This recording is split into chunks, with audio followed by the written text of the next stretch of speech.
Quem é o Daniel Silveira? Os senhores lembram? Eu sou do Rio de Janeiro. Daniel Silveira, deputado federal eleito democraticamente, acredito eu, com 31 mil votos. Nascido em Petrópolis, na região serrana do Rio de Janeiro, trabalhou como cobrador de ônibus, em seguida passou em um concurso para a Polícia Militar e atua no Legislativo desde 2019.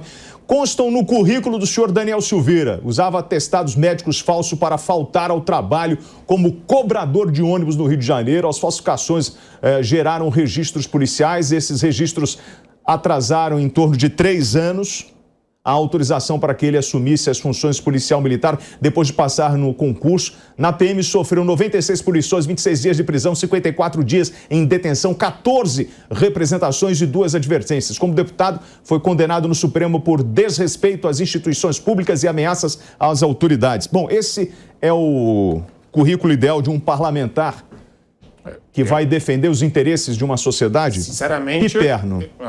Então... Olha, você sabe que na quinta-feira eu fiz um comentário exatamente sobre esse, rapidamente, aliás, sobre esse prontuário do Daniel Silveira do programa 3 em 1. E aí alguém que trabalhou no governo, inclusive publicou um post, não me lembro se no Twitter ou no Instagram, marcando lá meu nome e tal, dizendo que eu estava zombando da polícia, porque eu falei rapidamente sobre isso, nem cheguei a detalhar muito. Eu fiz apenas menção a algumas detenções, algumas advertências que ele recebeu e também aos 20 e poucos dias em que ele ficou detido.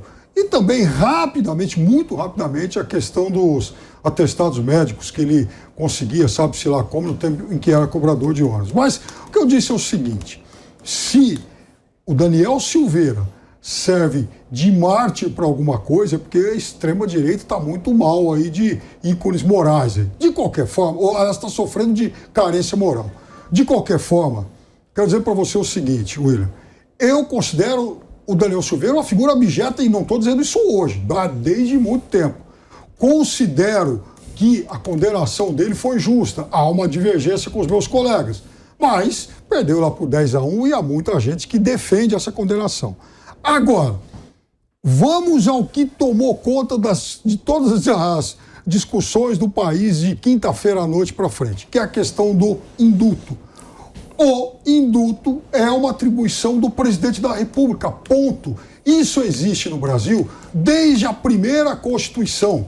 No Brasil, lá nas primeiras Constituições, inclusive, havia uma espécie também de perdão aí regional e tal, que os governadores poderiam aplicar, até pela dificuldade de comunicação da época, mas desde sempre os presidentes da República tiveram esse poder discricionário. Ele pode indultar. Você pode questionar as razões dele ter atribuído esse indulto ao Daniel Silveira, mas de forma alguma pode-se questionar o direito do presidente do país em atribuir esse indulto. Também cabe discussão, e é óbvio que você tem N juristas com posições diferentes, se o indulto ele pode ou não ser aplicado numa situação em que a sentença não foi transitada em julgado, mas isso também é um outro departamento. Mas o fato é que o presidente da República tem o poder discricionário para aplicar. Eu tenho 16 milhões de pessoas aproximadamente no estado do Rio de Janeiro. Esse senhor Daniel Silveira, foi eleito com 31.789 votos. Esse é o tipo de herói, ele é um herói que foi caçado a liberdade dele, Marco Antônio, e o perfil dele, isso interfere em alguma coisa na construção para você fazer uma análise de julgamento em relação à fala dele? Na verdade, William, eu acho que a vida dele pregressa não tem relevância alguma aqui. O que a gente pode analisar... Porque senão a gente vai entrar naquele debate que eu já vi... A gente está falando de comportamento, Marco. Não, tudo bem, mas comportamento do senhor Daniel Silveira ao longo da sua vida profissional. Seja ela como cobrador, como policial ou como deputado. Ele recebeu um indulto, ele foi beneficiado por isso. Eu pergunto, o comportamento do senhor Daniel Silveira representa o melhor que nós temos de parlamentar para o estado do Rio de Janeiro? De novo, eu não vou analisar esse mérito porque eu acho que cabe ao eleitor do Rio de Janeiro. Perfeito. O que existe aqui é uma situação onde, no meu entender, a vida pregressa do parlamentar já não tinha relevância antes e passou a ter relevância agora. Quer dizer, a mídia descontente com a condenação e o indulto que aconteceu após, vem na Globo News lá, a turminha da Globo News, ficar falando da vida dele lá atrás. Por quê? Porque agora só restou isso para eles. É o que o Piperno falou. né? A graça foi dada, foi concedida via decreto. O que restou para o pessoal da Globo News falar? Da vida do parlamentar do ano passado. É essa a relevância. A gente vai você vai pegar o personagem que está sendo beneficiado por isso. Mas isso não tem nada a ver com a graça. Qualquer outra pessoa. Não, a graça tem a ver com o que foi imputado a ele pelo Supremo Tribunal Federal e foi objeto de julgamento, então somente. Não tem a ver com o passado Não tem a ver... dele. Então tá, peraí. A gente está falando de comportamento ou repetição de erros em relação ao comportamento. Mas quem vai decidir isso são as urnas agora em outubro. Não, eu não estou falando de urnas, estou falando do indulto. Então, o indulto tem a ver só com o que aconteceu no julgamento do Supremo Tribunal Federal. O que existiu ali foram meras abstrações feitas por ele, onde ele fala de maneira acerba, de maneira assertiva com relação a ministros do Supremo Tribunal Federal, faz críticas e transmite a mensagem dele como ele entendeu naquela hora, naquele momento. Você pode achar excessivo, você pode achar abusivo, mas nunca além da liberdade de expressão. O que era lá era o exercício natural da liberdade de expressão. Querer tolher isso, que foi o que o Supremo quis fazer, não só não adianta e nunca vai adiantar, a gente tem a história nos provando isso, como o próprio Piperno já justificou aqui. A competência constitucional do presidente da República para conceder indulto ou graça é exclusiva dele, é privativa do presidente da República.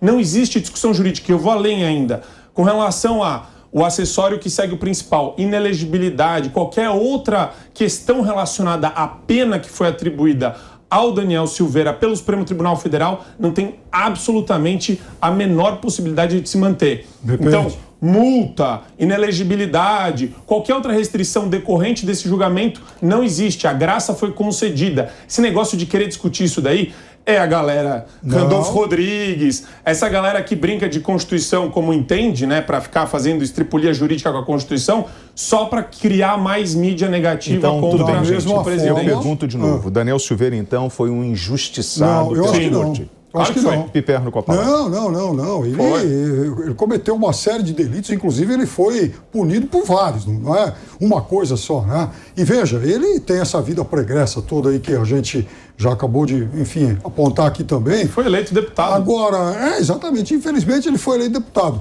Agora, veja, Daniel Silveira, ele, como eu disse antes, ele acabou se beneficiando aí de uma ação com a qual o presidente da República tem, de fato, direito, só que também a maioria dos juristas, da mesma forma que eles apontam esse poder discricionário do presidente da República, eles também, de forma majoritária, apontam que isso não apaga as outras punições. Ele não pode ser privado da liberdade a partir dessa clemência. Mas não há garantia nenhuma, por exemplo, de que ele recupere a elegibilidade dele. Marcos, você falou uma coisa muito importante aqui. O povo do Rio de Janeiro elegeu os 31.700, para ser justo aqui, 31.789 moradores do Rio de Janeiro votaram no seu Daniel Silveira. Votaram no Daniel Silveira em função do seu histórico profissional como policial militar, dentro desse tumulto todo que nós acabamos de ver agora, ou votaram em função da placa da Marielle e da aproximação dele a Jair Bolsonaro? Acho que são vários os fatores que levam a pessoa a se eleger.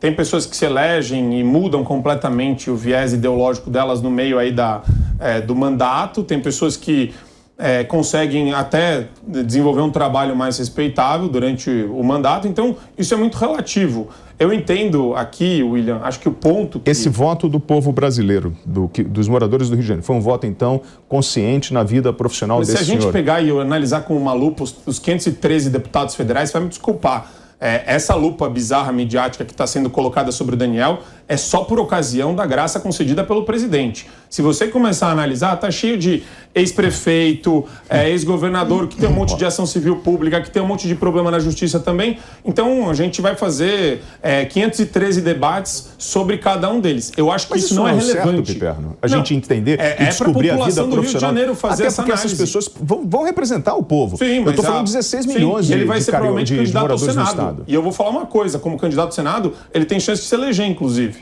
E esse é o medo do Randolfo Rodrigues, de dividir o Senado lá com ele. Eu vou falar uma coisa para você. Para vencer uma eleição para o Senado, uma eleição majoritária, são necessários milhões de votos do Rio de Janeiro.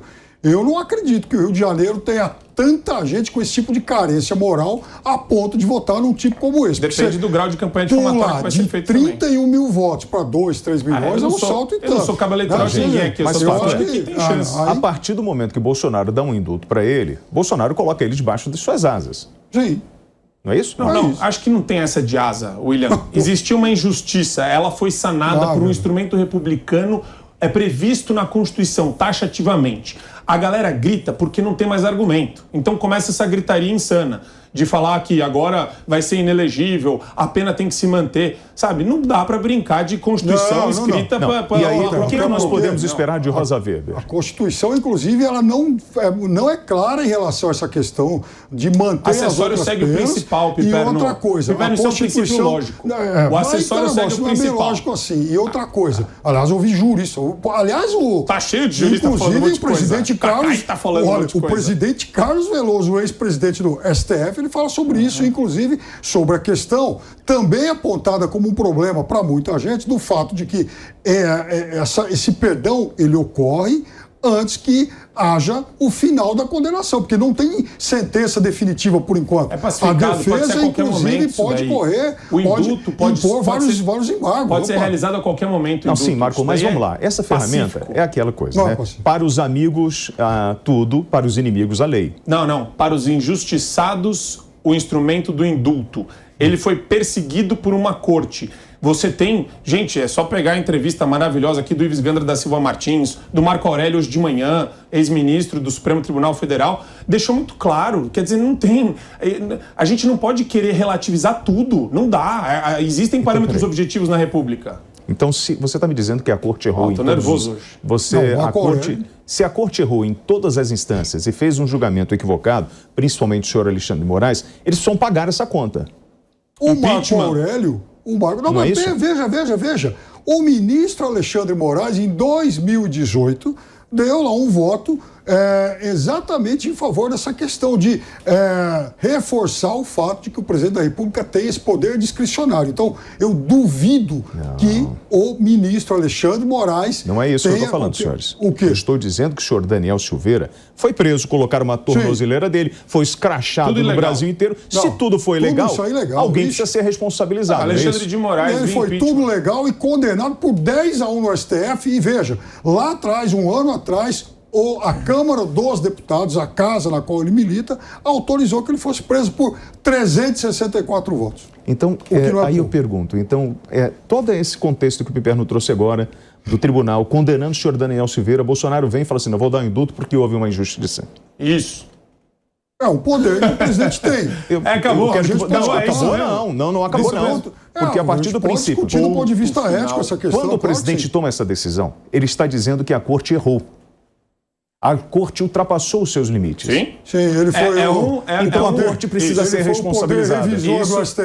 Isso é um dos freios e contrapesos que existe na República. É bom que a gente tenha um sistema balanceado de freios e contrapesos. Quem controla o último controlador? Interrogação. Agora eu quero dizer Quem controla o Supremo Tribunal Federal? Ora, a gente tem o Senado para julgar o impedimento de ministros que exercem de maneira abusiva a sua autoridade, o seu poder, e nós temos na Presidência da República um instrumento de perseguidos pela via judicial, que é o indulto, que é a graça.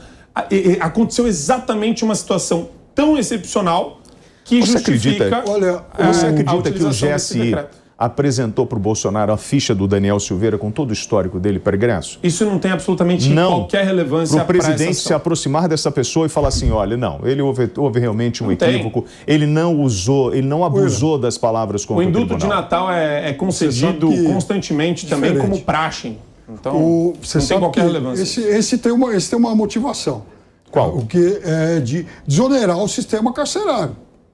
Está lá escrito, está lá previsto. Mas não é o que a gente está falando do Daniel. Exatamente, Daniel é uma outra motivação. Você sabe que, inclusive, isso abre um precedente perigoso. E sábado, estávamos aqui entrevistando o senador Marcos Rogério, que é ultra-governista da base lá do presidente. Ele é ultra. Não é governista só, é ultra-governista. Não, e você sabe o que eu disse? Eu disse isso para ele, falei, olha, senador, se eu fosse executivo, eu gostaria de ter, em minha defesa, alguém tão aguerrido como o senhor vai lá, defende o presidente e tal. Bom, Mas eu perguntei para ele o seguinte, o senhor acha que se amanhã depois, a partir do momento que o presidente tomou essa atitude em relação ao Daniel Silveira, se amanhã depois o senador Flávio Bolsonaro, né, que responde a vários processos, recebeu uma condenação, o presidente da República vai também indultá-lo?